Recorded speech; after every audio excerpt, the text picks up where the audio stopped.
Entonces, para la cinemática, como dijimos, la cinemática estudia cómo es el movimiento de un objeto.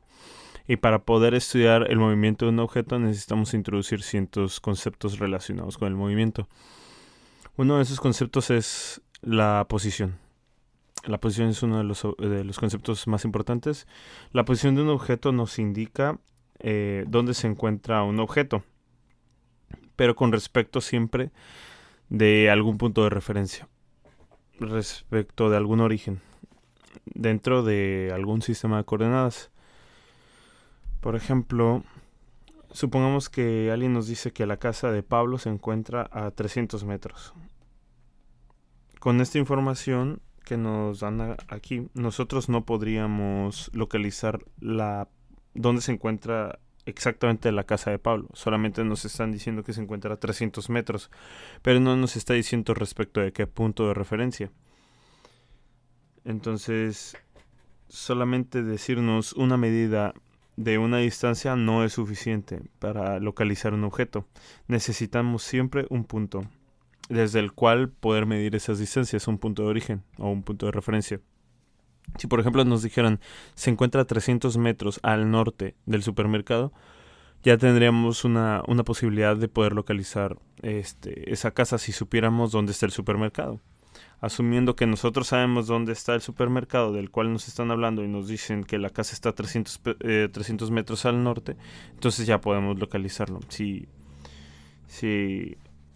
hacemos un esquema donde representamos el supermercado, ya podremos localizarlo. Entonces al vector que nos dice dónde se encuentra un objeto con respecto de otro, es al vector que le vamos a llamar un vector de posición.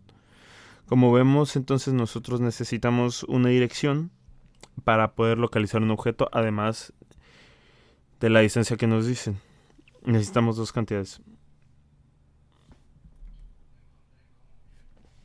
Otro ejemplo para que nos quede esto un poco más claro es que supongamos que un barco se encuentra a 500 metros del faro y sabemos a cuál faro se refiere. Entonces ya sabemos cuál es el faro, ¿no?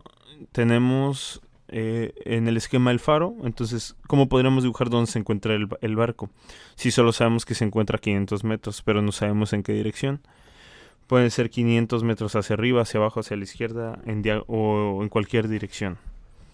Lo único que sabemos con esta información es que el barco se va a encontrar en algún punto de la circunferencia que lo rodea. En algún punto. Y si nos ponemos más estrictos, realmente nos estaría diciendo que se encuentra en algún punto dentro de una esfera.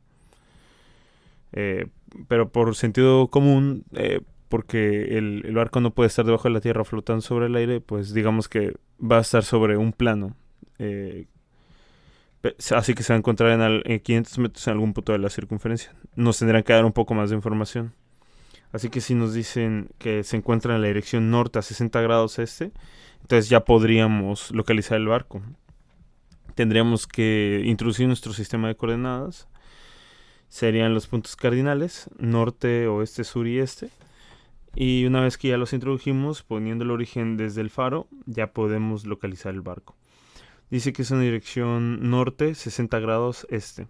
Eso quiere decir que a partir del norte nosotros vamos a medir un ángulo de 60 grados dirigiéndonos hacia el este. Entonces empezamos en el norte, nos moveríamos hacia el este o hacia la derecha y trazaríamos un ángulo de 60 grados. ¿Qué es lo que quiere decir esto aquí? Y nos dijo que está a 500 metros, entonces hasta la circunferencia son 500 metros. Entonces el barco se va a encontrar en esta posición. Ya con eso ya lo podemos localizar. Entonces, como vemos, necesitamos dos cantidades para poder localizar un objeto. Entonces la posición siempre es una cantidad vectorial. Una cantidad vectorial, recordemos que es una cantidad que tiene una magnitud y que tiene una dirección también. A la posición la vamos a representar como dijimos, es un vector, es una cantidad vectorial, entonces la vamos a representar con una letra, con una flechita arriba. Cuando nosotros le ponemos una flechita arriba quiere decir que es un vector. Y generalmente se representa como R o como X o como cualquier letra, dependiendo qué sea lo que estamos estudiando. Pero pues ya ahí varían los distintos ejemplos.